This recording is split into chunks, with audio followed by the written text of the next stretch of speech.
Salutare! Astăzi vreau să schimb plăcuțele de frână cu tot cu discuri și am ridicat deja mașina și pe partea asta și pe partea cealaltă și am pus de aici ceva să nu se ducă în spate un lemn. Am slăbit deja prezoanele, iar oricum urmează să dau roata jos.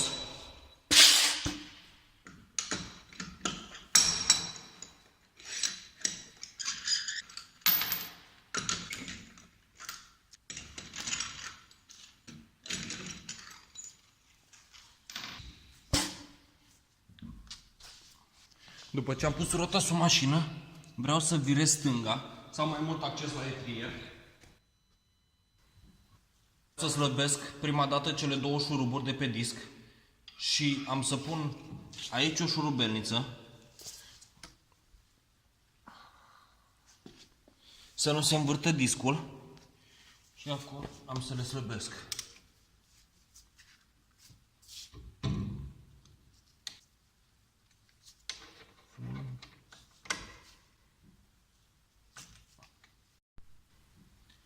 Trebuie să desfacem cele două șuruburi, unul aici și unul aici.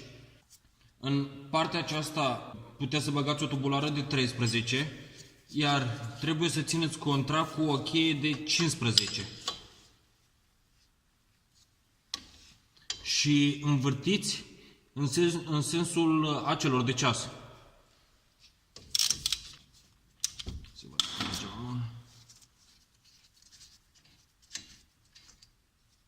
Sus la fel.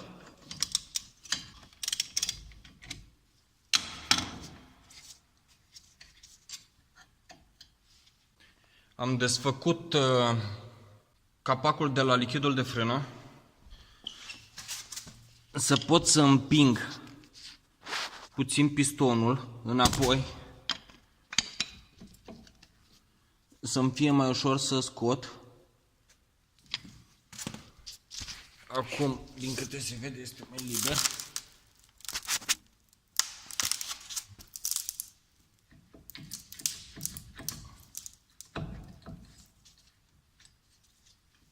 Ceva reține. Deci, plăcuța s-a sudat de etrier. A trebuit să-l lovesc cu ciocanul, pentru că altfel nu se deschide. Nu se scoate.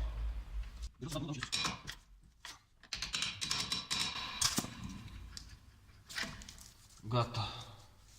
După ce ați scos etrierul, puteți să-l agățați de suspensie, de arcuri.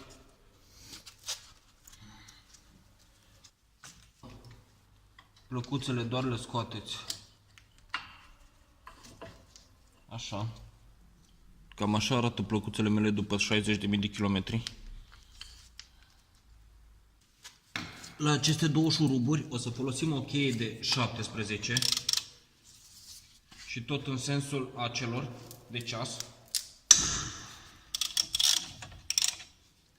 Slăbim și pe acesta.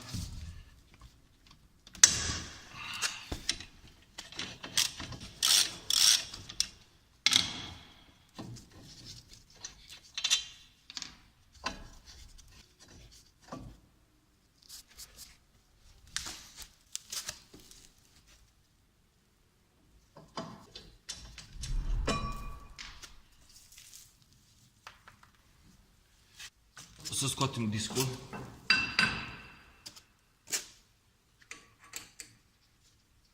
Le punem deoparte.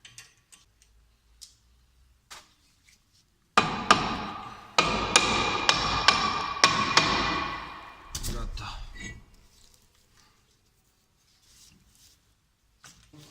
Trebuie să vedem dacă discul cel nou este la fel cu cel vechi. Discurile sunt la fel.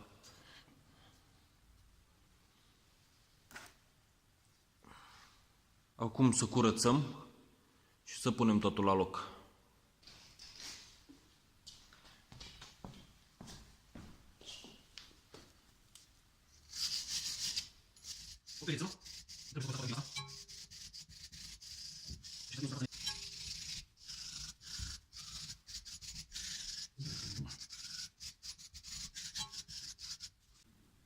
Eu am ales să fac singur toată chestia asta, deși mașina este încă în garanție, dar știu că cei de la Nissan nu o să se ocupe așa de cum vreau eu de mașină și nu vreau apoi să am probleme cu etrierii sau iarăși să mă chinui să deblochez toate chestiile de pe aici. Și acum am să dau cu spray de frâne.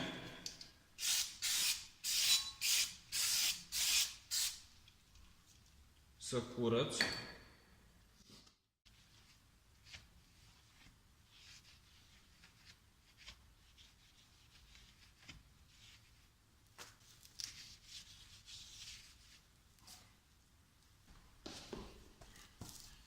Deci după ce am curățat discul și acesta cu lichid de curățare a frânelor,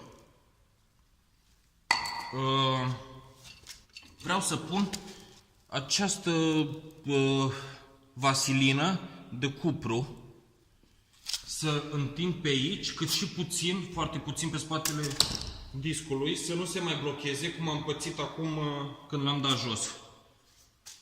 Foarte puțin, vedeți ce dați? Trebuie să tot. Și în acest nu să mergească. De la viitoare de așa și în spate, puțin.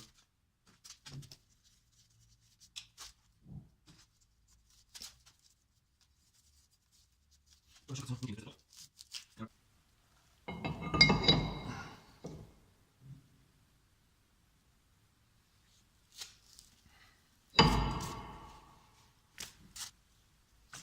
După ce am curățat și aceste șuruburi, am să pun acest loctite.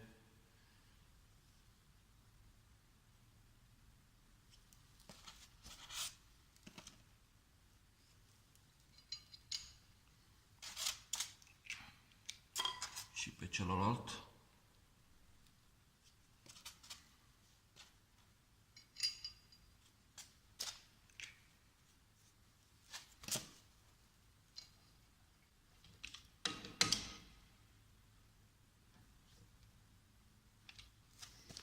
Așa. Am să pun o pungă peste discul de frână, să nu-l părfuiesc iarăși, pentru că vreau să curăț aceste trieri. Acest piston îl puteți băga înapoi chiar atunci când scoateți plăcuțele de frână, cum m-ați văzut pe mine că am împins puțin pistonul cu șurubelnița. Luați o șurubelniță mare și împingeți de plăcuțele de frână și de etrier și pistonul o să intre. Sau eu mi-am cumpărat o chestie, doar puțin, aceasta, și puneți o plăcuță de frână aici, pe etrier, și strângeți cu această chestie până la maximum, până nu se mai poate învârti, iar apoi dați drumul.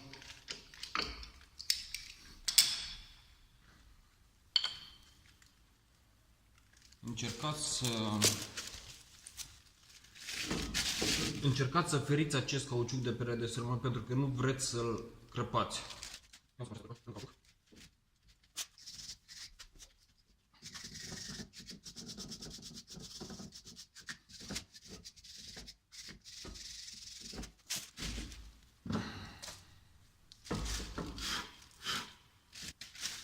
Am să-l agăț puțin aici, să curăț și acest suport. Dar întâi am să-i scot aceste două chestii.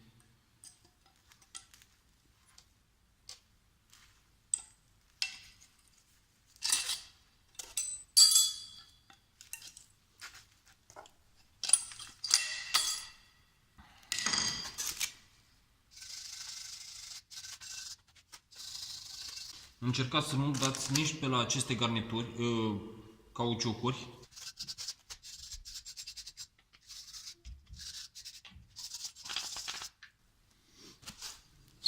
Acum, ce vreau să fac este să scot aceste șuruburi din garnituri. Doar trageți și împingeți puțin de aici, de garnitură, și îl puteți scoate. Dar întâi am să mă duc să-mi aduc o cârpă. Să las aici unde este curat și îl scot și pe acesta.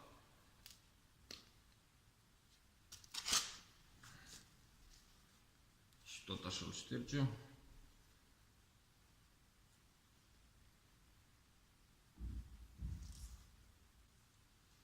Și îl pun aici. Aceasta este pasta de silicon pe care am cumpărat-o. Am să ung bine aceste bolturi, șuruburi. Puteți să dați foarte mult pentru că o să iasă excesul, o să dea pe afară. Și acum pur și simplu îl băgați aici.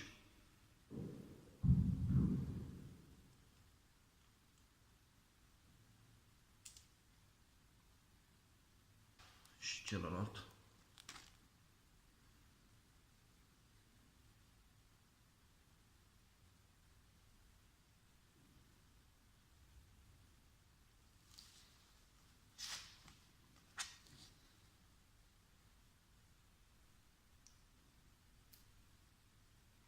Pur și simplu băgați. Vreau să prind aceste două șuruburi. Să pun camera aici. Le dau cu loctite.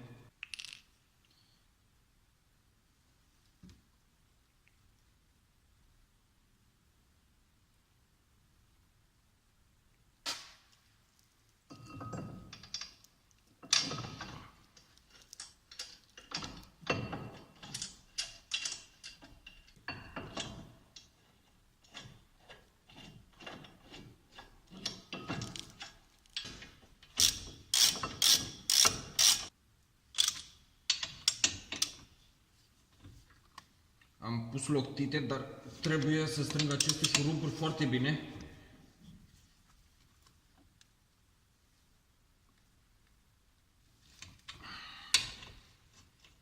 Să nu se desfacă.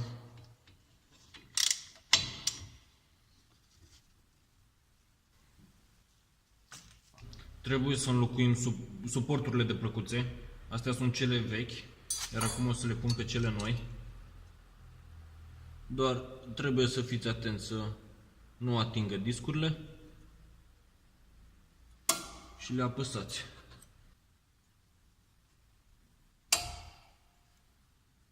Acum, înainte să punem plăcuțele, vreau să pun foarte puțin vaselină de cupru.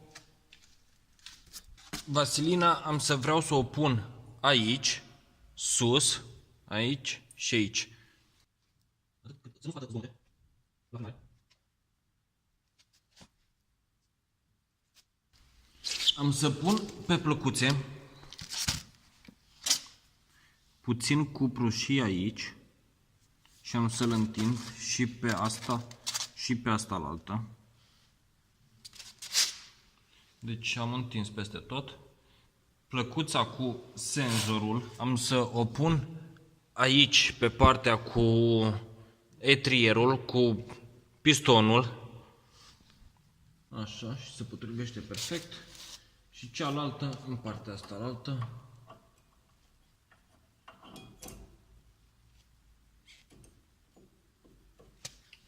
Nu am băgat-o. Ok. Să punem etrierul înapoi la loc după ce am strâns pistonul. Mi-au dat aceste șuruburi deja cu loctite și am să le prind aici.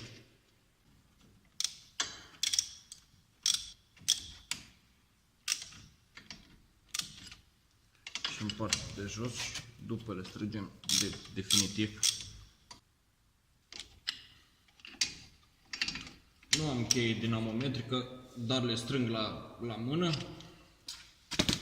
Așa, acum că am pus tot la loc, să punem roata.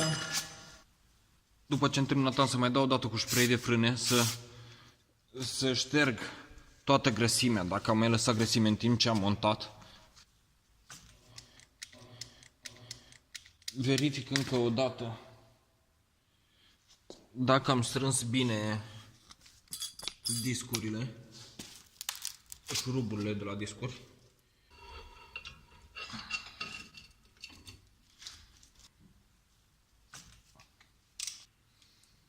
Acum că totul este montat,